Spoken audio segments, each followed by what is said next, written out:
ایک دن خلیفہ ہارون الرشید کے وزیر جعفر جب خلیفہ کے پاس آئے تو انہیں خاموش اور رنجیدہ پایا۔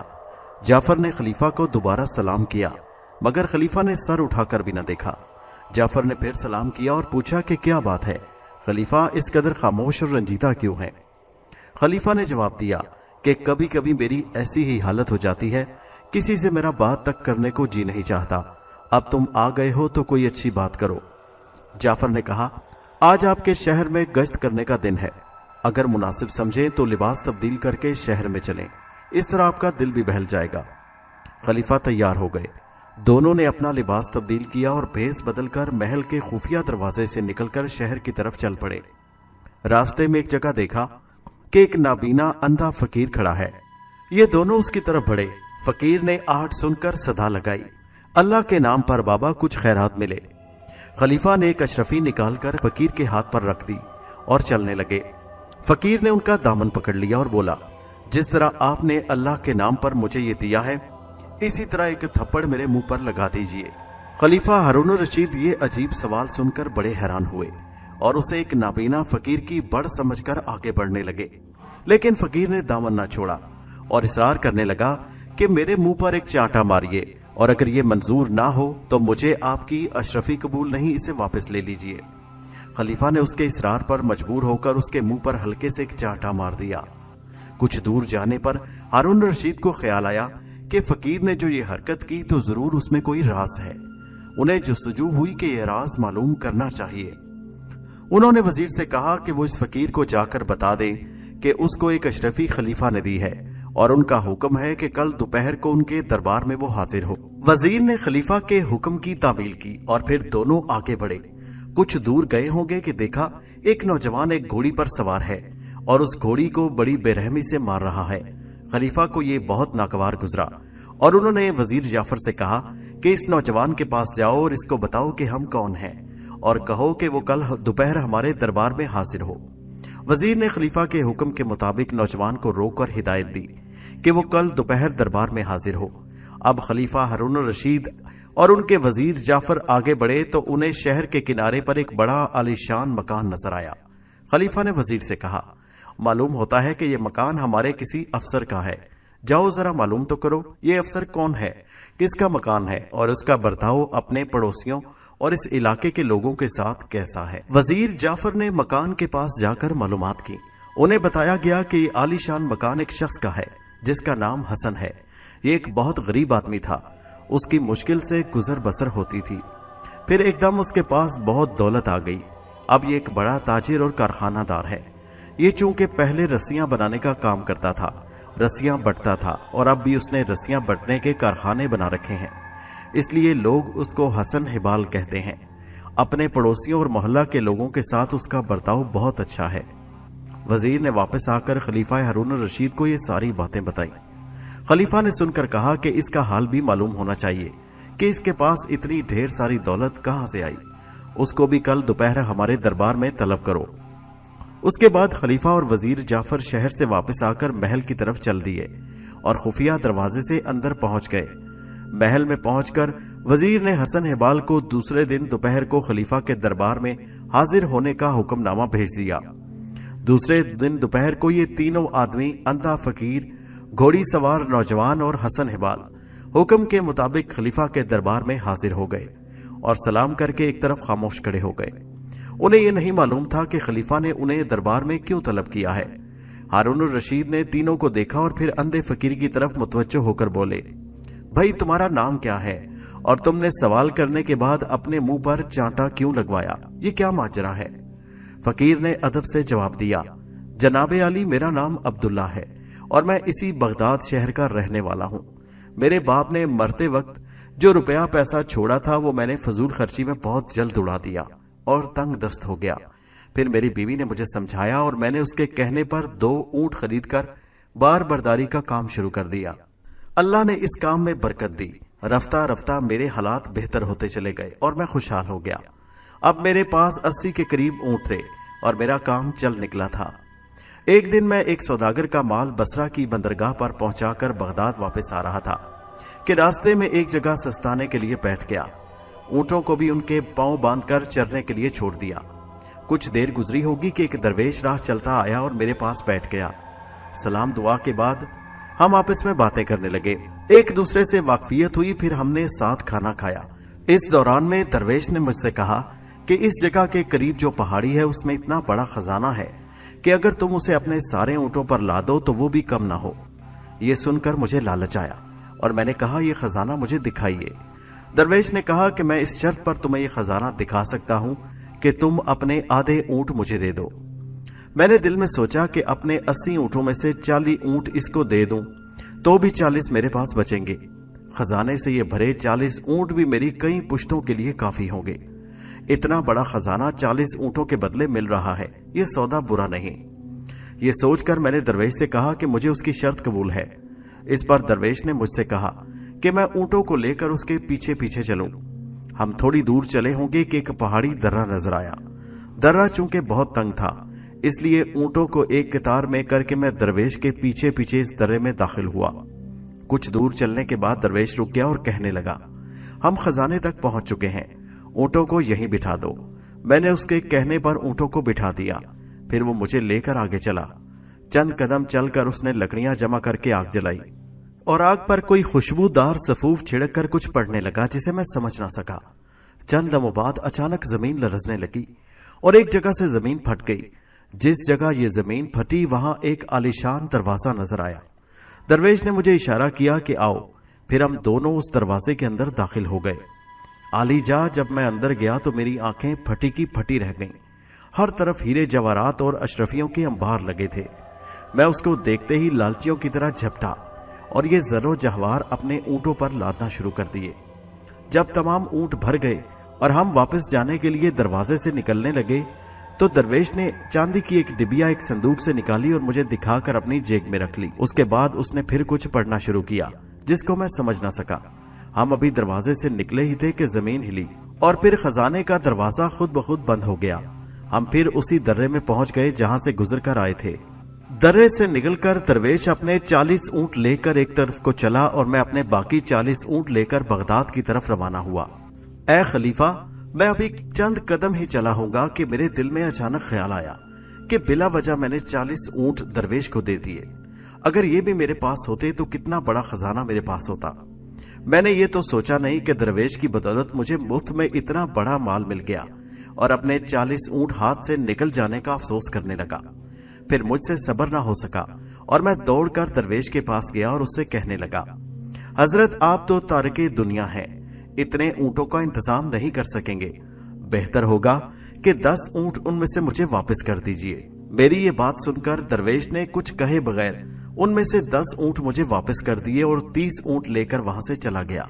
मैं 10 ऊंट लेकर वापस आने लगा तो फिर मुझे ख्याल आया कि मैंने बड़ी बेवकूफी की, कुछ और ऊंट वापस मांग लेता। इस ख्याल के आते ही मैं फिर दरवेश की तरफ भागा और उसे रोककर उससे कहा, अरे भाई, आप तो दरवेश लोग हैं, 30 ऊंटों का भी इंतजाम कैसे करेंगे? मैं इस काम से वाकिफ हूं, ऊंटों की देखभाल करना जानता हूं, इसलिए कि मैं इनकी देखभाल करता रहता हूं। बेहतर है कि आप 20 ऊंट मुझे और दे दें। दरवेश ने अब भी कुछ न कहा, खामोशी से 20 ऊंट मेरे हवाले कर दिए और 10 ऊंट लेकर चल दिया। आलीजा, मैं लालच में अंधा हो रहा था। मैंने सोचा कि किसी तरकीब से बाकी 10 ऊंट भी दरवेश से वापस ले लूं। चुनाचे मैं पलटा और दौड़ता हुआ दरवेश के पास जा पहुंचा और जो 10 ऊंट उसके पास बाकी रह गए थे वो भी इसी तरह की बातें करके मैंने उससे ले लिए। ऊंट लेकर अभी मैं वापस हो ही रहा था कि मुझे चांदी की उस डिबिया का ख्याल आया जो दरवेश ने मेरे सामने अपनी जेब में रखी थी। मैं सोचने लगा कि उस डिबिया में कोई ऐसी कीमती चीज है कि दरवेश ने जरो जवाहर से भरे 40 ऊंट कुछ कहे सुने बगैर दे दिए। इसलिए जैसे भी हो ये डिबिया भी मुझे हासिल करनी चाहिए। मैंने चकनी चुपड़ी बातें करके और उसकी खूब तारीफें करके उससे इल्तिजा की कि वो ये डिबिया भी मुझे दे दे, मगर दरवेश ने साफ इनकार कर दिया। उसके इनकार करने से मुझे और भी यकीन हो गया कि उस डिबिया में जरो जवाहर से भी बढ़कर कोई कीमती चीज है। अफसोस, आलीजा के लालच ने मेरी आंखों पर पर्दा डाल दिया था और बदकिस्मती मेरे दरवाजे पर दस्तक दे रही थी। शायद दर बदर की ठोकरें खाना और भीख मांगना ही मेरी किस्मत में लिखा था कि मैंने जरो जवाहर से भरे 80 ऊंटों की परवाह न की और उस डिबिया को हासिल करने के लालच में दीवाना हो गया। मैंने दरवेश को धमकी दी कि अगर उसने ये डिबिया मेरे हवाले ना की तो मैं जबरदस्ती उससे छीन लूंगा। दरवेश ने जब ये देखा कि मैं डिबिया लिए बगैर वापस नहीं जाऊंगा तो उसने वो डिबिया जेब से निकालकर मेरे हवाले कर दी और एक तरफ चल दिया। मैंने उससे रोका और कहा कि तुमने डिबिया तो दे दी, इसमें है क्या ये भी तो बताते जाओ। दरवेश ने जवाब दिया कि इसमें एक अजीब किस्म का सुरमा है, अगर इस सुरमे को दाएं आंख में लगाओ तो जमीन में दफन सारी दुनिया के खजाने नजर आ जाते हैं। मैं ये सुनकर बहुत खुश हुआ और मैंने दरवेश से कहा कि वो ये सुरमा मेरी दाईं आंख में लगा दे।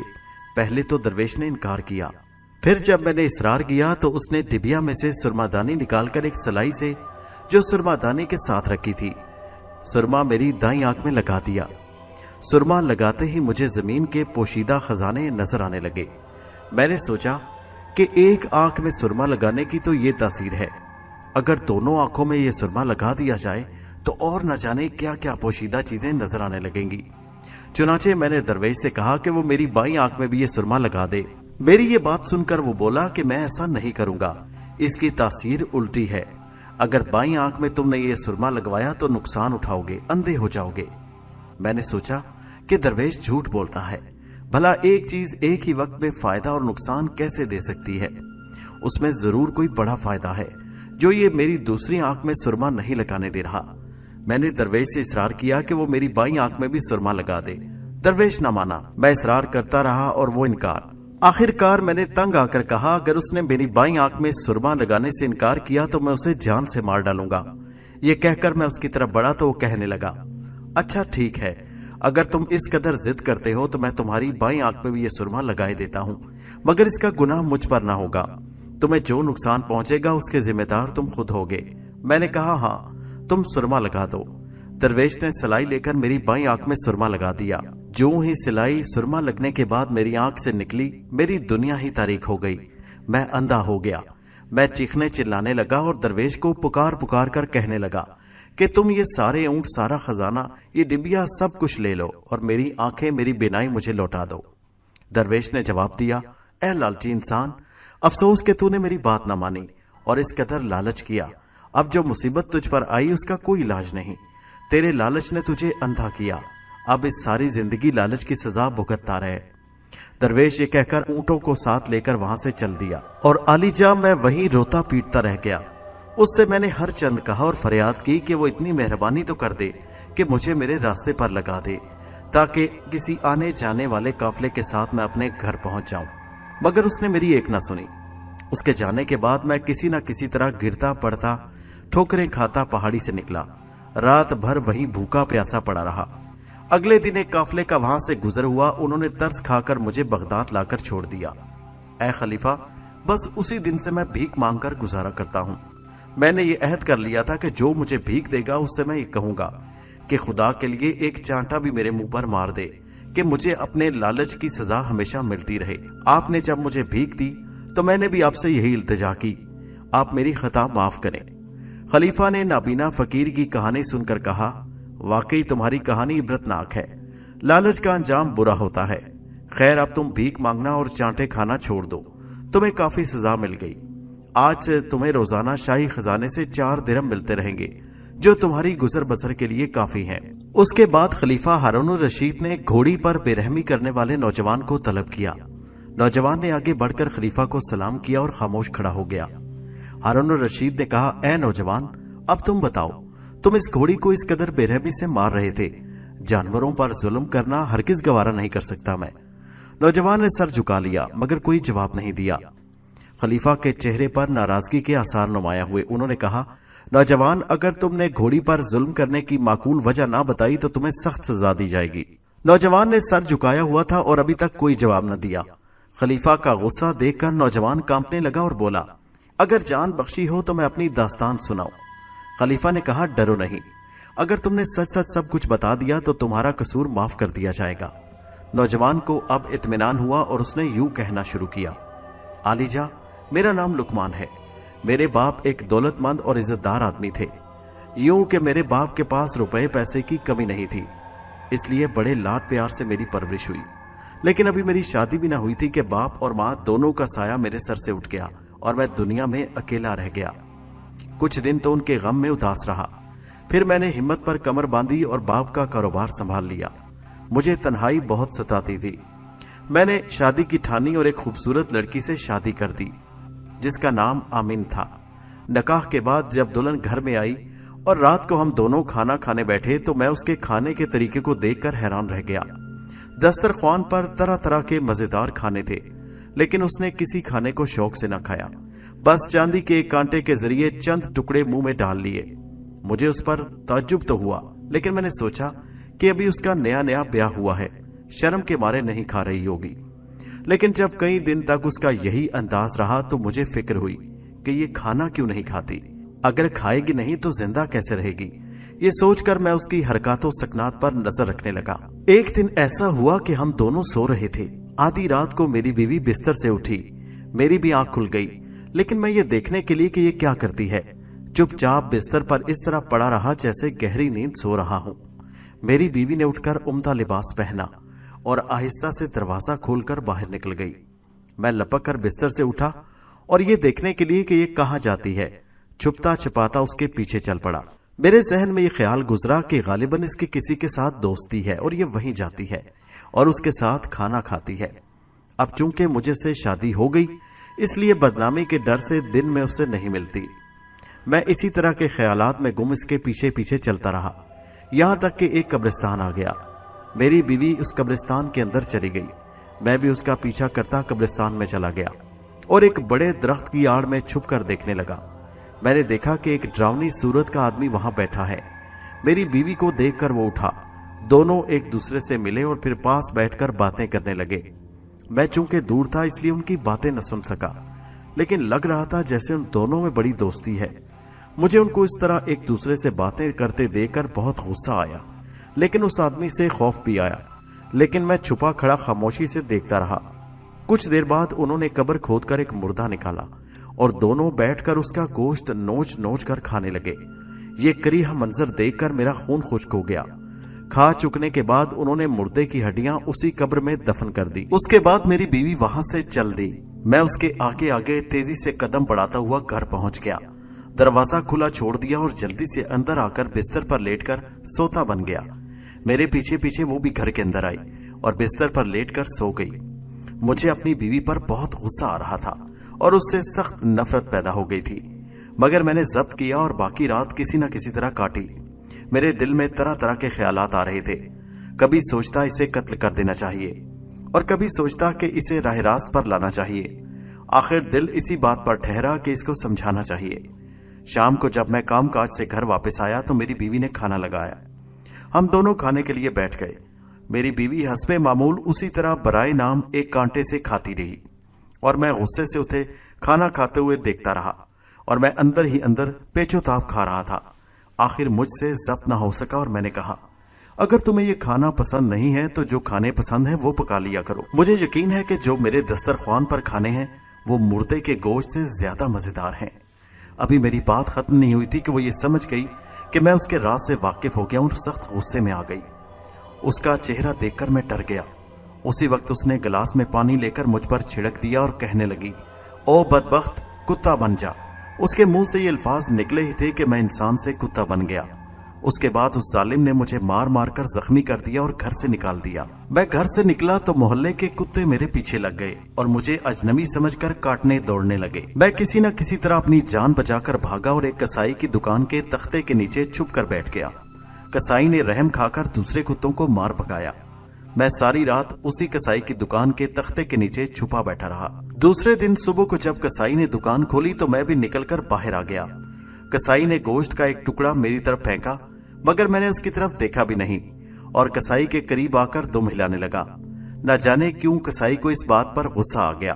वो एक लकड़ी लेकर मुझे मारने उठा, मगर मैं वहां से भाग निकला और एक नान बाई की दुकान पर जाकर खड़ा हो गया। नान बाई ने रहम खाकर रोटी का एक टुकड़ा मेरी तरफ फेंका, जिसको मैंने अल्लाह का शुक्र अदा करके खा लिया और वहीं रहने की ठान ली। कुछ दिन वहां रहने से नान बाई मुझ पर इस कदर मेहरबान हो गया कि रोज शाम को वो मुझे अपने घर ले जाता और सुबह को दुकान पर ले आता। वो मुझसे प्यार करता और मोहब्बत से रोटी खिलाता। मैं उसके इस अच्छे बर्ताव से बहुत खुश था। वो जैसा चाहता वैसा करता। बहुत दिन इसी तरह गुजर गए। एक दिन एक औरत ने आकर नान बाई की दुकान से रोटी खरीदी। रकम देकर जब वो जाने लगी तो मैंने दौड़कर दांतों से उसका दामन पकड़ लिया। सब लोग हैरान हुए। औरत ने दामन छुड़ाने की कोशिश की मगर मैंने दामन न छोड़ा। जो रकम उसने दी थी वो नान बाई के हाथ में थी। जब उसने मुझे अपनी तरफ बुलाया तो मैंने उचक कर रकम उसके हाथ से ले ली। एक सिक्का जो उसमें खोटा था वो मैंने अलग करके नान बाई की तरफ फेंक दिया। जब नान बाई ने उसे देखा तो औरत से कहा, यह सिक्का खोटा है, इसीलिए मेरे कुत्ते ने तुम्हारा दामन पकड़ लिया। औरत कहने लगी कि नहीं, ये खोटा नहीं है। नान बाई बोला, मेरा कुत्ता खरे और खोटे की पहचान रखता है। अगर यकीन ना हो तो दूसरे सिक्कों में सिक्के को मिलाकर कुत्ते के सामने फेंको। चुनाचे औरत ने ऐसा ही किया। मैंने फिर खोटे सिक्के को निकालकर अलग डाल दिया। सब लोगों ने ये हैरत से तमाशा देखा। मेरा मालिक बहुत खुश हुआ और फिर ये बात सारे शहर में फैल गई कि फलां नान बाई के पास एक कुत्ता है जो खरे और खोटे सिक्के की पहचान रखता है। हर तरफ से लोग मेरा इम्तिहान लेने के लिए आने लगे। मैं हमेशा खोटे सिक्कों को अलग कर देता। अब तो मेरी बड़ी शोहरत हो गई और उसके साथ साथ नान बाई की दुकान भी चमक उठी। लोग दूर दूर से यहाँ आने लगे। हर वक्त दुकान पर रौनक लगी रहती। एक दिन एक औरत उस दुकान पर आई और एक खोटा सिक्का दूसरे सिक्कों में मिलाकर नान बाई को दे दिया। नान बाई ने परखने के लिए रकम मेरे सामने डाल दी। मैंने खोटा सिक्का अलग कर दिया। औरत ने यह देखकर कहा कि वाकई तू सच्चा है। फिर नान बाई की आंख बचाकर मुझे इशारा किया कि मेरे साथ आ। मैं उसका इशारा समझ गया और उस औरत के जाने के बाद उसके पीछे पीछे चल दिया। नान बाई को ख्याल भी न गुजरा। वो जानता था कि ये कुत्ता मुझसे बेइंतहा मोहब्बत करता है, मेरे पास से कहीं नहीं जाएगा, इसलिए ना तो उसने मुझे रोका और ना आवाज दी। इससे पहले भी मैं इधर उधर चला जाता था। खैर, मैं उस औरत के जिसने मुझे इशारा किया था पीछे पीछे चलने लगा। चलते चलते वो एक घर में दाखिल हुई। मैं भी अंदर चला गया। वहां एक खूबसूरत नौजवान लड़की बैठी थी। औरत ने मेरी तरफ इशारा करके उससे कहा, बेटी, ये वो कुत्ता है जो खरे और खोटे सिक्कों की शिनाख्त करता है। लड़की ने मेरी तरफ गौर से देखा और कहा, मैं अभी सब कुछ बता देती हूँ। उसके बाद उस लड़की ने पानी पर कुछ पढ़कर फूंका और फिर वो पानी मुझ पर छिड़क कर बोली, अगर तू किसी और शक्ल से कुत्ते की शक्ल में आया है तो अपनी असली शक्ल पर आ जा। उसका ये कहना था कि मैं कुत्ते से फिर इंसान बन गया और उस नौजवान लड़की के कदमों पर गिरकर उसका शुक्रिया अदा करने लगा। फिर मैंने उसको अपना पूरा किस्सा सुनाया, जिसे सुनकर वो अफसोस करने लगी। फिर वो बोली, मैं चाहती हूँ उस औरत को उसके किए की सजा दूं। लड़की ये कहकर एक कमरे में गई और थोड़ी देर बाद एक गिलास में पानी लेकर बाहर आई। वो गिलास उसने मुझे दिया और कहा, इसमें जो पानी है वो घर ले जा और अपनी बीवी पर छिड़क देना। फिर जिस जानवर का नाम तुम लोगे तुम्हारी बीवी वही जानवर बन जाएगी। मैं लड़की का शुक्रिया अदा करके सीधा अपने घर पहुंचा। मेरी बीवी मुझे देखकर हैरान हुई। मैंने फौरन पानी उस पर छिड़का और कहा, घोड़ी बन जा। वो उसी लम्हे घोड़ी बन गई। मैं उसे पकड़कर अस्तबल में ले गया और खूब मारा, यहां तक कि मैं थक गया। आलीजा ये वही घोड़ी थी जिस पर कल मैं सवार था और चाबक मार रहा था। मेरा ये सलूक महज सजा के तौर पर है। मैं जाती तौर पर जालिम इंसान नहीं हूँ। खलीफा ने नौजवान की ये दास्तान हैरत अंगेज कहानी सुनी। फिर कहने लगे, क्या तुम अपनी बीवी को उसकी असली सूरत पर नहीं ला सकते? नौजवान ने कहा, आलीजा ये अपनी असली शक्ल में आ गई तो फिर फसाद बर्पा करेगी। इसकी सजा यही है कि यह हमेशा घोड़ी ही बनी रहे। घोड़ी का मालिक नौजवान जब अपनी दास्तान सुना चुका तो खलीफा ने हसन हिबाल को इशारा किया और कहा कि वो बताए उसने इतना माल कहां से हासिल किया। हसन हिबाल आगे बढ़ा और यूं अपनी कहानी शुरू की। आलीजा, मेरा नाम हसन है और मैं शहर बगदाद में रस्सी बटने का काम किया करता था। सुबह से शाम तक सख्त मेहनत करने के बावजूद मुश्किल से अपने बीवी बच्चों का पेट भरने के काबिल रोजी नसीब होती थी। एक अरसा तक इसी गुर्बत और इफलास में दयानतदारी से जिंदगी बसर करता रहा। बेईमानी और झूठ मेरे नजदीक दुनिया के तमाम गुनाहों से बढ़कर गुनाह था। मेरी यही बात शायद अल्लाह को पसंद आई और उसने दो अशखास को जिनको मैं जानता तक न था मेरी मदद पर आमादा किया। बाद में ये दोनों मेरे भी दोस्त बन गए। अल्लाह के फजल से जिंदा और सलामत हैं और मेरी कहानी के गवाह हैं। उनमें से एक का नाम सादी और दूसरे का नाम साद है। ए खलीफा, सादी अमीर कबीर आदमी था और साद गरीब, लेकिन दोनों में पुरखुलूस दोस्ती थी। दोनों एक दूसरे का दम भरते थे। एक दिन उन दोनों में तकदीर और तदबीर के मसले पर बहस छिड़ गई। सादी कहता था कि इंसान को गरीबी और खुशहाली रंज और राहत तदबीर से हासिल होती है। साद उससे मुतफिक नहीं था। उसका कहना था कि खुशी और गमी, खुशहाली और गरीबी अल्लाह की तरफ से है। जो कुछ होता है तकदीर से होता है। اگر تقدیر خراب ہو تو تدبیر سے کچھ نہیں بنتا۔ دونوں دوستوں میں یہ بحث دیر تک رہی لیکن کوئی فیصلہ نہ ہو سکا۔ آخر انہوں نے کہا کہ چلو آزماتے ہیں، اور اس طرح کہ ایک غریب آدمی کو کچھ رقم دی جائے اور دیکھا جائے کہ وہ اس رقم سے کہاں تک اپنی حالت بہتر بنا سکتا ہے اور اپنی تدبیر سے کس قدر خوشحال ہو سکتا ہے۔ یہ فیصلہ کر کے دونوں ایک ایسے غریب آدمی کی تلاش میں نکلے جو محنتی ہو۔ بہت تلاش کے بعد انہوں نے میرا انتخاب کیا۔ ایک دن دونوں میرے پاس آئے۔ سلام دعا کے بعد انہوں نے مجھ سے میرا حال پوچھا۔ میں نے خوش دلی سے بتا دیا کہ میری گزر بسر کیسے ہو رہی ہے۔ اس پر دونوں نے آپس میں مشورہ کیا اور فیصلہ کیا کہ تدبیر اور تقدیر کی آزمائش کے لیے میں موزوں آدمی ہوں۔ یہ فیصلہ کرنے کے بعد سعدی نے جو تدبیر کا قائل تھا مجھ سے کہا، حسن اگر میں تمہیں 200 اشرفیاں کاروبار کرنے کے لیے دوں تو کیا تم اس رقم سے اپنا کاروبار اتنا بڑھا لو گے کہ تم خوشحال ہو جاؤ؟ میں نے جواب دیا کہ 200 اشرفیوں سے میں ایک دم تو امیر نہیں بن سکتا، لیکن اللہ کا فضل اگر شامل حال رہا تو رفتہ رفتہ خوشحال ضرور ہو جاؤں گا۔ میرا یہ جواب سن کر سعدی نے 200 اشرفیاں مجھے دیں اور کہا، یہ تم کو اللہ کے نام پر تمہارے مانگے بغیر دے رہا ہوں، ان کو احتیاط سے خرچ کر کے اپنا کاروبار بڑھاؤ، ہم دونوں تمہاری تنگ دستی دور ہو جانے سے خوش ہوں گے۔ یہ کہہ کر وہ چلے گئے۔ میں ان دونوں کا دل ہی دل میں شکریہ ادا کر کے سوچنے لگا کہ ان کی دی ہوئی رقم کو اپنے کاروبار میں کس طرح لگاؤں کہ نفع بخش ہو۔ چند گھنٹوں کی سوچ بچار کے بعد میں نے فیصلہ کیا کہ مجھے ان اشرفیوں کا کیا کرنا ہے۔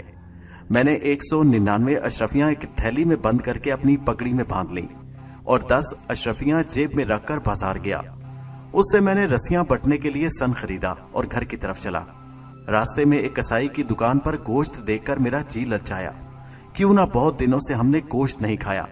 چنانچہ میں نے جو مزدوروں کو سن اٹھائے ہوئے تھے گھر بھیج دیا اور میں خود گوشت خریدنے کسائی کی دکان پر چلا گیا۔ گوشت خرید کر جب میں اپنے گھر کے قریب پہنچا تو ایک چیل نے میرے ہاتھ میں گوشت دے کر جھپٹا مارا۔ اسی جھپٹے میں میری پگڑی کھل گئی۔ چونکہ گوشت چیل کے پنجے میں نہیں آیا تھا اس لیے وہ دوبارہ جھپٹی۔ گوشت تو اب بھی ہاتھ نہ آیا لیکن میری پگڑی اس کے پنجوں میں الجھ گئی۔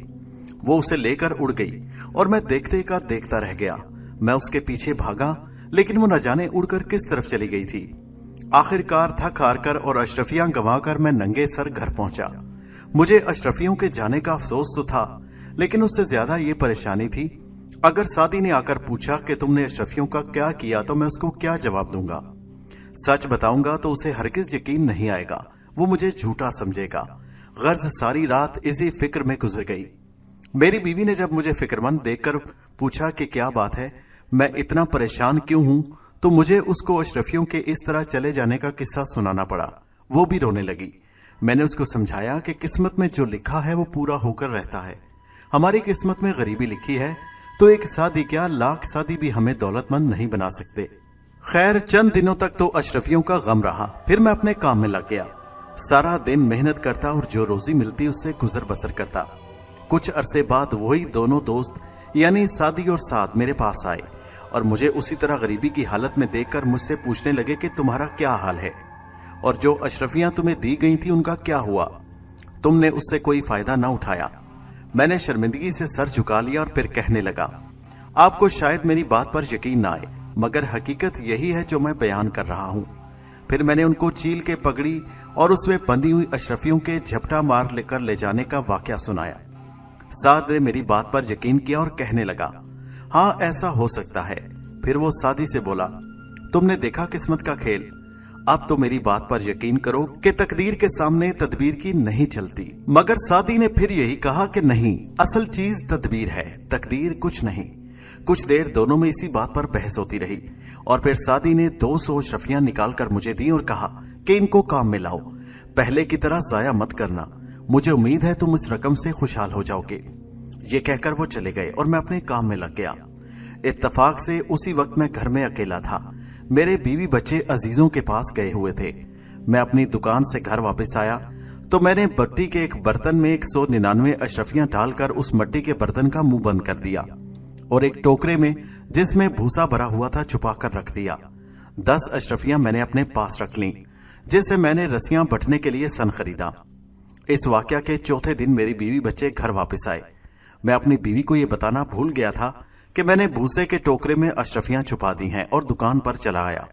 इत्तफाक से उसी दिन गली में एक शख्स खली बेचता हुआ आया। मेरी बीवी को सर धोने के लिए खली चाहिए थी। उसने भूसे का टोकरा उठाकर खली खरीद ली। भूसे का टोकरा उस आदमी को दे दिया और उसके बदले उससे खली खरीद ली। दोपहर को जब मैं घर आया तो मैंने देखा कि भूसे का टोकरा गायब है। टोकरी को देखकर मुझे अशरफियां याद आई जो मैंने भूसे में रखी थी और उसमें छुपा रखी थी। मैंने बीवी से पूछा कि भूसे का टोकरा कहाँ है, तो उसने बताया कि वो तो उसने फेरी वाले को देकर सर धोने के लिए खली खरीद ली। बीवी की बात सुनते ही मेरी जान निकल गई और मैंने कहा, बदबख्त तूने मुझे तबाह कर दिया। जब मेरी बीवी को भूसे के टोकरे में अशरफियों के चले जाने का इल्म हुआ तो वो भी रोने पीटने लगी, मगर अब क्या हो सकता था। नाचार तन ब तकदीर सब्र किया। मुझे रह रहकर यह ख्याल बेचैन कर रहा था कि अगर सादी ने आकर पूछा तो मैं क्या जवाब दूंगा। अब तो वो यकीनन मुझे झूठा और अहमक समझेंगे। अशरफियों के जाने के अफसोस अपने झूठा बनने के ख्याल ने मुझे बीमार डाल दिया और माली हालत मेरी और खराब हो गई। आखिर एक दिन इसी मायूसी और परेशानी के आलम में दोनों दोस्त सादी और साद आ गए। मैंने उन्हें देखा तो मेरा बस न चला कि किसी तरह उनकी नजरों से गायब हो जाऊं, मगर वो मुझे देख चुके थे। नाचार मैंने उन्हें सलाम किया और उन्होंने मेरा हाल पूछा। मैं शर्म से कुछ न बोल सका। जब उन्होंने इसरार किया तो मैंने उनकी दी हुई अशरफियों के दोबारा खो जाने का किस्सा सुनाया और अपनी शर्मिंदगी का इजहार किया। सादी को सुनकर अफसोस हुआ, मगर उन्होंने कहा, कोई फिक्र की बात नहीं। अशरफियां तुम्हें कर्ज नहीं दी गई थी कि उनकी अदायगी की तुम्हें परेशानी हो। वो तुम्हें महज अल्लाह के वास्ते दी गई थी ताकि तुम उनको इस्तेमाल करके अपनी हालत दुरुस्त कर लो। मुझे तुम्हारे हाल पर अफसोस जरूर हुआ है। बहरहाल जो हुआ सो हुआ। ये कहकर वो जाने ही वाले थे कि साद ने अपने जेब से एक दिरहम निकालकर मुझे दिया और कहा, इसको अपने पास रखो, अल्लाह ताला इस दिरहम के जरिए तुम्हें बहुत जल्द दौलतमंद कर देगा। सादी अपने दोस्त की इस बात पर खूब हंसा और कहने लगा, जब 400 अशरफियां इसको खुशहाल ना बना सकी तो 1 पैसे के बराबर इस एक दिरहम की क्या हकीकत है। मुझे उनकी बातें सुनकर बड़ी शर्मिंदगी महसूस हो रही थी, लेकिन साद ने कहा, तुम सादी का मजाक उड़ाने की परवाह न करो, इंशाल्लाह ये दिरहम तुम्हें बहुत जल्द अमीर बना देगा, इसको पास रख लो। मैंने साद के कहने पर वो दिरहम लेकर अपनी जेब में रख लिया। दिन भर काम करके जब मैं रात को घर पहुंचा तो वो दिरहम मेरी जेब से गिर पड़ा। मैंने उसको उठाकर एक ताक पर रख दिया। इस बात को 2 ही एक दिन गुजरे होंगे कि मेरे पड़ोस में एक जो माहीगीर रहता था उसकी बीवी मेरे यहाँ आई और मेरी बीवी से कहने लगी, हमारा मछली पकड़ने का जाल टूट गया और उसे ठीक करने के लिए एक सूत लाना है, अगर 1 दिरहम हो तो दे दो। मोहल्ले में हर जगह पूछ आई, कहीं से 1 दिरहम नहीं मिला। मेरी बीवी ने वो दिरहम जो साथ मुझे दे गया था वो मैंने उस ताक में डालकर रख दिया था। उस माहीगीर की बीवी को उठाकर दे दिया, वो चली गई। दूसरे दिन वो सुबह सुबह आई और कहने लगी कि मेरे मियाँ ने तुम्हारा शुक्रिया अदा किया है और कहा है कि अगर ये दिरहम ना मिलता तो मैं जाल ठीक ना कर सकता और आज हम भूखे सो जाते। अब मैं मछलियां पकड़ने जा रहा हूं और मेरा वादा है कि जो मछली पहले मेरे जाल में आएगी वो तुम्हें दूंगा। दोपहर को माहीगीर की बीवी हमारी पड़ोसन फिर आई। उसके हाथ में एक मछली थी। मेरी बीवी को मछली देकर कहने लगी, जाल डालने पर पहली ये मछली आई और ये मेरे मियाँ ने तुम्हें भेजी है। मेरी बीवी ने मछली लेने से इनकार किया और कहा, इसकी क्या जरूरत है, मगर माहीगीर की बीवी ने इसरार किया और मछली देकर चली गई। जब मेरी बीवी मछली को साफ करने बैठी और उसने उसका पेट चाक किया तो उसमें से शीशे का एक टुकड़ा निकला। ये उसने बच्चों को खेलने के लिए दे दिया। बच्चे उससे खेलते रहे। रात को जब हम दस्तरख्वान पर खाने के लिए बैठे तो मेरे बड़े लड़के ने शीशे के उस टुकड़े को चुपके से अंधेरे में एक तरफ रख दिया और वो चमकने लगा। उसकी चमक देखकर दूसरा लड़का उसकी तरफ लपका और उसे उठा लिया। बड़े ने वो उससे लेना चाहा। अब दोनों में छीना झपटी और दंगा फसाद शुरू हो गया। बड़ा लड़का उसे लेकर अंधेरी कोठरी में घुस गया। उस शीशे के टुकड़े की चमक से कोठरी रोशन हो गई। दूसरे लड़के भी शोर करते हुए कोठरी में घुस गए। मैं परेशान होकर उन्हें डांटने के लिए कोठरी में गया तो शीशे के टुकड़े को यूं चमकता देखकर हैरान रह गया। बाहर लाकर देखा तो चिराग की रोशनी उसके सामने मांद थी। मैंने चिराग गुल कर दिया तो भी मकान में रोशनी कर रही। मैंने कहा, चलो साद के दिरहम से इतना फायदा तो हुआ कि चिराग जलाने के लिए तेल के पैसे बचेंगे। शीशे के उस टुकड़े को लेने के लिए मेरे लड़कों में जो झीना चपटी हुई और जो शोर मचा उससे पड़ोसियों को फिक्र हुई कि न जाने क्या मामला है। चुनाचे दूसरे दिन सुबह जब मैं काम पर चला आया तो हमारे हमसाया में जो जौहरी रहता था उसकी बीवी मेरे घर आई और पूछने लगी, खैरियत तो है, तुम्हारे घर में ये क्या रात को शोर शराबा था। मेरी बीवी ने कहा कि कुछ नहीं, शीशे के एक चमकदार टुकड़े पर ये सब आपस में लड़ रहे थे। जौहरी की बीवी ने कहा, वो शीशे का टुकड़ा कैसा है, जरा दिखाओ तो सही। मेरी बीवी ने लाकर उसे दिखाया। जौहरी की बीवी ने उसे देखा तो हैरान रह गई और बोली, लाओ ये मुझे दे दो, मैं इसे खरीद लेती हूँ। इस पर मेरे लड़कों ने शोर मचाया कि नहीं, हम इसे नहीं बेचेंगे। जौहरी की बीवी अपने घर गई और अपने शौहर को जाकर बताया कि ख्वाजा हसन हबाल के घर इस तरह से एक बहुत कीमती हीरा आ गया है और वो लोग उसकी कदरों कीमत से नावाकिफ हैं, गरीब हैं, उसे फौरन खरीद लेना चाहिए। ऐसा ना हो कि उन्हें उसकी कीमत मालूम हो जाए और फिर वो ज्यादा रकम का मुतालबा करें। जौहरी की बीवी अपने मियाँ से बात करके मेरे घर आई। जौहरी की बीवी अपने मियाँ से बात करके मेरे घर आई और मेरी बीवी से कहने लगी कि वो उस शीशे के टुकड़े के बदले में 20 अशरफियां देने को तैयार है। अभी वो मेरी बीवी से ये बात कह रही थी कि मैं भी खाना खाने के लिए घर पहुंच गया। मेरी बीवी ने सारा वाकया मुझसे बयान किया। 20 अशरफियों का सुनकर मुझे साद का ख्याल आया, जिसने ये दिरहम देते वक्त कहा था कि इंशाल्लाह इससे तुम बहुत जल्द अमीर बन जाओगे। इस दौरान मैं जौहरी की बीवी ने मुझे खामोश देकर समझा कि शायद मैं 20 अशरफियों पर तैयार नहीं हूं, तो वो जल्दी से बोली, अच्छा 50 अशरफियां ले लो। मैं तो अपनी सोच में था। साद के अल्फाज मेरे कानों में गूंज रहे थे। 20 के बजाय 50 अशरफियों की बात सुनकर मुझे कुछ शक हुआ। मैं अभी कुछ जवाब नहीं दे पाया था कि जौहरी की बीवी ने कहा, अच्छा अगर 50 अशरफियां कम है तो 100 अशरफियां ले लो भाई, और ये शीशे का टुकड़ा मुझे दे दो। 50 के बजाय 100 अशरफियों का सुनकर मुझे यकीन हो गया कि ये शीशे का टुकड़ा नहीं बल्कि कीमती हीरा है। चुनाचे मैंने कहा, मैं तो 1 लाख अशरफियों के बदले भी इसे देना पसंद करूंगा। जब जौहरी की बीवी भी समझ गई कि मुझे उस चीज की कीमत का अंदाजा है तो वो बोली कि 1 लाख अशरफियां तो बहुत ज्यादा हैं, अलबत्ता मैं 70,000 अशरफियां देने तक को तैयार हूं। 70,000 अशरफियां सुनकर तो मैं सन्नाटे में आ गया और चंद लम्हे के लिए खामोश हो गया। जौहरी की बीवी इतनी देर में घर जाकर जौहरी को बुला लाई। जब जौहरी ने कीमत पूछी तो मैंने 1.25 लाख बताई। जौहरी कहने लगा वो इस हीरे के 1 लाख अशरफियां देने को तैयार है। कुछ देर इस पर बहस हुई, फिर 1 लाख पर सौदा हो गया और उसी वक्त जौहरी 1 लाख अशरफियां मुझे देकर हीरा ले गया। 1 लाख अशरफियां पाकर मुझे सादी और साद का ख्याल आया और मैंने सोचा कि उन दोनों को फौरन तलाश करना चाहिए ताकि मैं उनका शुक्रिया अदा करूं। मैं उसी वक्त उनकी तलाश में निकल खड़ा हुआ, लेकिन उनका कुछ पता न चला। दूसरे दिन मैंने एक अच्छी जमीन खरीद कर ये आलीशान मकान बनवाया जो आप आलीजा देख चुके हैं। उस मकान को मैंने आला सामान से सजाया और फिर बाकी रकम से अपने कारोबार को बढ़ाया। कई मकामात पर रस्सी बटने के जो मेरा आबाई पेशा था, कारखाने कायम किए जिनसे खूब आमदनी होने लगी और मैं एक अमीर आदमी बन गया। लेकिन साद और सादी का ख्याल मेरे दिल से न निकला और मैं मुस्तकिल उनकी तलाश में रहा।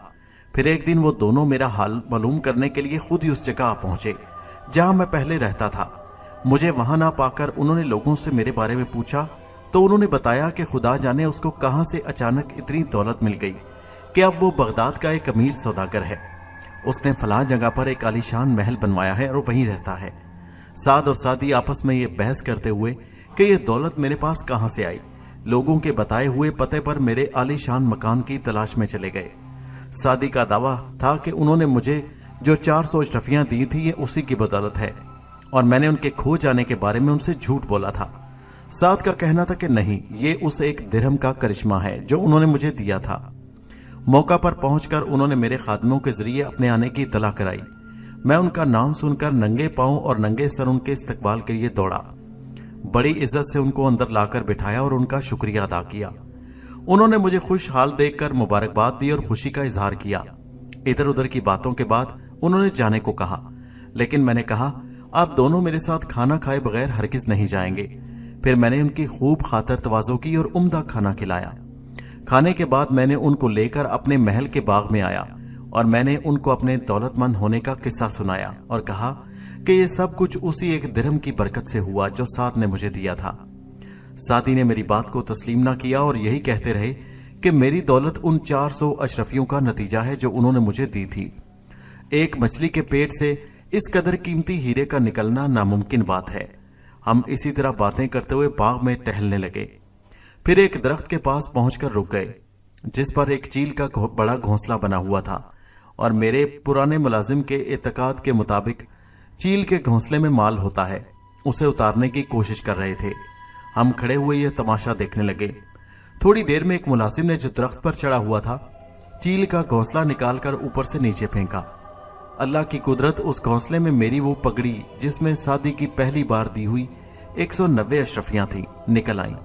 मैं अपनी पगड़ी को फौरन पहचान कर लपका और उसमें बंदी थैली को देखकर खुशी के आलम में कहने लगा कि लीजिए जनाब, अल्लाह ने मेरा सच साबित कर दिया।